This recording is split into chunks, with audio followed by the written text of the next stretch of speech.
Baik, Assalamualaikum warahmatullahi wabarakatuh. Sebelumnya perkenalkan, nama saya Asti Luciana dengan NIM 45. Di sini saya akan menjelaskan materi pengujian hipotesis, di mana ini sebagai tugas pengganti mata kuliah metode kuantitatif di pertemuan 4, dikarenakan saya berhalangan hadir karena harus berobat. Oke, baik. Di sini materinya pengujian hipotesis, di mana di sini ada yang namanya distribusi normal. Nah, distribusi normal itu disebut pula distribusi Gauss, adalah distribusi probabilitas yang paling banyak digunakan dalam berbagai analisis statistik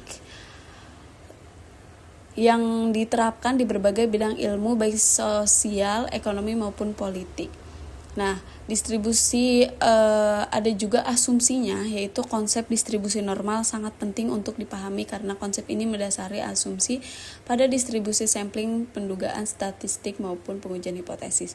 Ciri-ciri distribusi normal itu distribusi variabel kontinunya memiliki ciri-ciri seperti ini. Pertama, kurvanya mempunyai puncak tunggal. Terus kedua, kurvanya berbentuk seperti lonceng. Ke atas itu nilai rata-rata distribusi normal terletak di tengah kurva normal. Lalu karena distribusi normal bentuk simetris, maka median dan modus juga berbeda di tengah-tengah kurva normal. Terus dua sisi kurva normal memanjang tak terbatas dan tak pernah menyentuh garis horizontal. Luas di bawah kurva normal itu sama dengan 1. Nah, definisi kurva normal itu dimana jika X adalah suatu variabel acak normal dengan nilai tengah dan standar deviasi, maka persamaan kurva normalnya adalah sebagai berikut. Nah, di sini secara sistematis yang di atas itu sulit dipecahkan, oleh karena itu penyelesaiannya dilakukan dengan menggunakan transformasi nilai X menjadi nilai X, dan bentuk formulanya itu Z sama dengan X kurangi V per deviasi. Jadi X dikurangi nilai tengah dibagi deviasi, dimana transformasi tersebut didistribusikan normal Z dengan rata-rata nilai tengah itu sama dengan 0 dan standar deviasinya itu sama dengan 1. Ditulis sebagai N dalam kurung 0,1. Distribusi normal Z ini juga disebut di distribusi normal standar. Nah, jika X di antara X sama dengan X1 dan X sama dengan X2, maka variabel acak Z akan berada di antara nilai-nilai padanannya, yaitu seperti ini. Misalkan nih, P min 3,4 lebih dari X dan lebih dari 3,4. Maka bentuknya seperti ini. Nah, luas area di bawah kurva normal juga itu diilustrasikan menggunakan tabel Z nih, yang diasumsi kita menghitung peluang Z lebih kecil dari 1,74, bisa menuliskan PZ lebih dari 1,74 dengan mengacu pada tabel si Z ini. Contohnya nih, misalkan hasil penimbangan berat badan rata-rata yaitu 50 dan standar deviasinya itu 10. Hitunglah peluang bahwa X di antara nilai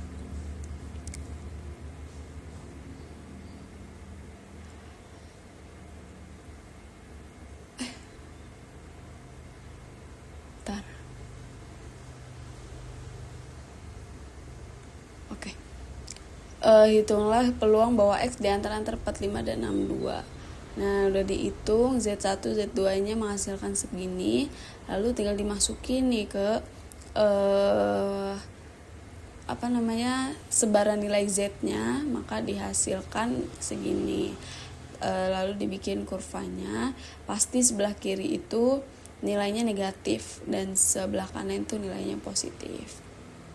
Ini juga nilai tabel Z di berbagai level signifikan. Jadi misalkan nih kita ngelihat di Z-nya 1,60 terus sama 0,045, maka hasilnya 0,95 seperti itu. Nah, distribusi T student, distribusi dengan variabel acak kontinu selain distribusi normal adalah distribusi student yang dikenal dengan distribusi T. dimana rumusnya itu seperti ini. Jika X bar atau nilai tengah dan S kuadrat varian suatu contoh acak berukuran N yang diambil dari suatu populasi normal dengan nilai tengah dan varian, maka bentuknya seperti ini. Ini adalah distribusi tabel T student. Langsung ke pengujian hipotesis. Tapi sebelumnya, hipotesis apa itu? Nah, hipotesis itu suatu pernyataan atau anggapan atau kesimpulan sementara tentang suatu parameter populasi, di mana kebenaran pernyataan tersebut masih harus diuji dengan menggunakan informasi data sampel. Nah, pengujian hipotesis suatu prosedur statistika yang dijalankan untuk menyanggah atau tidak menyanggah hipotesis. Misalkan nih menyanggah, tidak cukup bukti sampel untuk menerima kebenaran hipotesis. Menerima hipotesis alternatif. Kalau misalkan tidak menyanggah, tidak cukup bukti sampel menolak kebenaran hipotesis, menerima hipotesis. Nah, contoh ilustrasi misalkan Pemda Bali berpendapat bahwa rata-rata tingkat pengeluaran wisatawan asing selama mereka berada di Bali adalah lebih dari 1.000 USD, di mana kita bisa bikin hipotesisnya itu nilai matematisnya yaitu fee lebih dari 1.000. Karena di sini di soalnya itu lebih dari 1.000 USD, maka bentuknya fee lebih dari 1.000. Nah, terus kalau misalkan Pemda Bali mendapatkan bahwa rata-rata tingkat pengeluaran wisatawan asing selama mereka berada di Bali adalah minimal 1.000 USD. Berarti kalau minimal berarti notasi matematisnya itu fee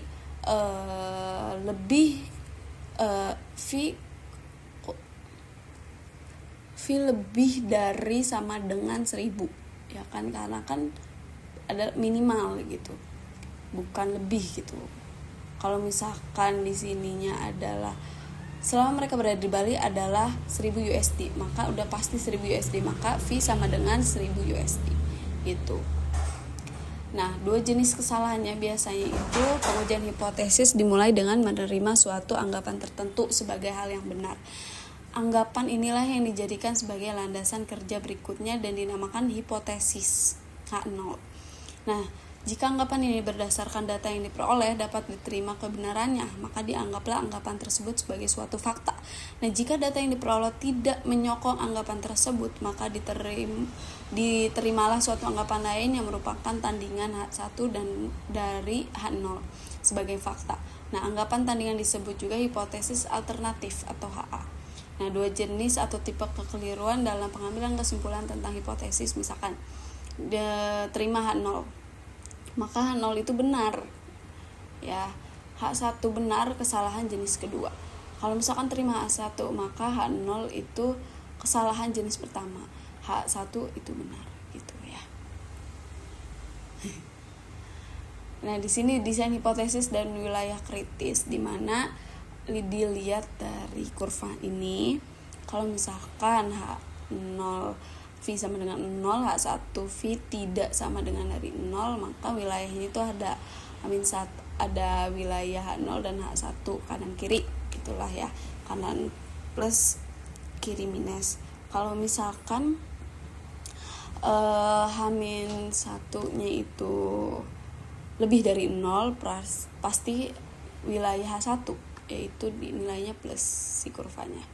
Kalau misalkan kurang dari 0, pasti wilayahnya sebelah kiri karena minus. Itu. Terus uji hipotesis yang tepat. Nah, bila salah satu menerapkan desain hipotesis, maka akan menghasilkan keputusan yang salah pula. Misalkan rata-rata sama dengan 1.000, maka nilai matematisnya adalah V sama dengan 1.000. Bentuknya gini. Misalkan H0 V sama dengan 100, H1 V tidak sama dengan 1.000. Atau enggak, contoh rata-rata kurang dari 1.000, maka H0 V sama dengan 1.000, terus H1 V kurang dari 1.000 gitu. Jadi secara umum hipotesis itu memiliki hipotesis H0 dan H1 sebagai hipotesis alternatif. Terus hipotesis H0 itu menempatkan sesuatu argumen yang ingin kita tolak, dan H1 sebuah argumen yang ingin kita terima. Kayak contoh yang tadi tuh, udah jelas-jelas rata-rata kurang dari 1.000, tapi di H0 itu malah sama dengan. Jadi memang H0 itu argumen yang ingin kita tolak dan H1 ini argumen yang ingin kita terima. Nah, wilayah penerimaan H1 juga harus jika nilai Z dihitung lebih besar dari Z tabel, atau Z hitung lebih besar dari Z tabel, atau T hitung lebih besar dari T tabel. Gitu. Nah, di sini juga pengujian statistik sampel besar itu bisa menggunakan statistik uji sampel besar distribusi Z dengan rumus seperti ini. Kalau misalkan beda rata-rata, uji proporsi, beda 2 rata-rata dan beda 2 proporsi, rumusnya seperti itu. Nah, kalau misalkan diuji beda 2 rata-rata atau pengamatan berpasangan, di mana pada dasarnya pengujian pada pengamatan berpasangan sama dengan pengujian satu rata-rata. Nilai-nilai X pada kasus ini adalah selisih dari data berpasangan disimbol dengan D, sehingga X sama dengan D dan SX sama dengan SD. Nilai D dapat dihitung dari X min Y atau Y min X dengan tanda yang berbeda, sehingga desain hipotesis juga akan berbeda arah. Nah, tahapan pengujian hipotesis yang misalkan pertama itu desain hipotesis. Pertama itu merancang desain hipotesisnya seperti apa, terus menentukan batas kritisnya biar tidak terlalu lebar. Lalu ketiga itu statistik uji, menentukan dan menghitung statistik ujinya. Lalu keempat itu letak statistik Z atau T, yaitu menentukan letak uji statistik Z atau T-nya.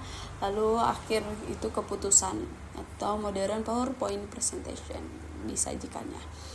Nah, distribusi statistik dan ukuran sampel. Misalkan sampel besar itu N lebih besar dari 30, dimana sampelnya itu lebih dari 30 kalau misalkan besar. Nah, uji statistik yang umum digunakan dengan jumlah sampel N lebih dari 30 adalah uji statistik Z atau distribusi normal Z. Sampel kecil itu kurang dari 30, kurang atau sama dengan dari 30. Misalkan contoh di sini, Yayasan Lembaga Konsumen menerima pengaduan dari masyarakat bahwa isi kopi bubuk cap kapal keruk kemasan 100 gram tidak mencukupi standar seperti apa yang diterima pada kemasan, yakni kurang dari 100 gram. Maka desain hipotesisnya tadi ya 0, V sama dengan 100, dan H1 yang secara real yaitu V kurang dari 100 sesuai di soal, kurang dari.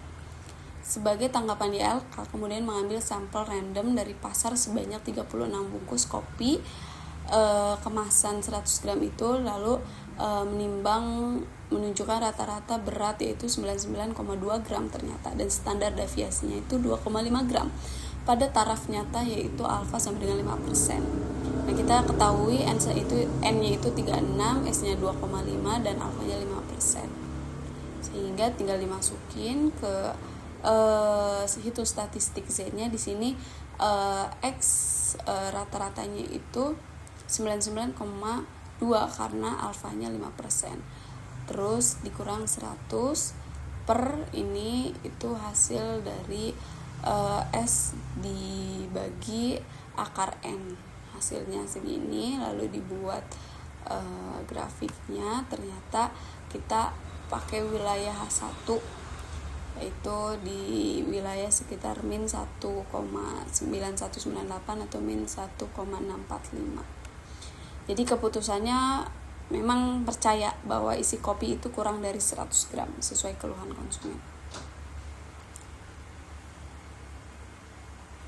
Terus ada juga misalkan di sini Pak Ahmad, seorang manajer pemasaran Bank ABC, memperkirakan bahwa kurang dari 40% penduduk di Kota Depok telah menabung di Bank ABC. Untuk lebih meyakinkan, ia mengambil sampel 100 orang secara random dan ternyata hanya 35 orang yang menabung. Misalkan nih desain hipotesisnya tadi H0 P sama dengan 0,4 itu bentuk 40%, atau H1-nya yang realnya itu P lebih kecil atau kurang dari 0,4. Di sini alfanya itu 5%, maka nilai Z alfanya itu 1,645 sehingga menghasilkan hitung statistik Z-nya min 1,02. Langsung dibikin kurvanya, berarti kan di wilayah satunya itu sebelah kiri karena hasilnya min, maka keputusannya menerima H0. Oke, di sini contoh lain yaitu seorang pengusaha lampu neon cap cahaya mengklaim bahwa produknya lebih awet daripada lampu neon cap pijat dan awetnya lebih dari 100 jam. Dari soal diketahui DO-nya itu sama dengan 100. Terus merek cahaya itu N1 50 dan merek pijar N2 itu 50. Di sini desain hipotesisnya itu H0 N1 dikurang N2 sama dengan 100, kalau H1-nya itu kurang lebih dari 100 gitu, sehingga pas dihitung hasilnya positif, maka wilayah satunya itu sebelah kanan, sehingga putusannya klaim seorang pengusaha dapat diterima yaitu H1 karena lebih dari 100 ya. Contoh lain,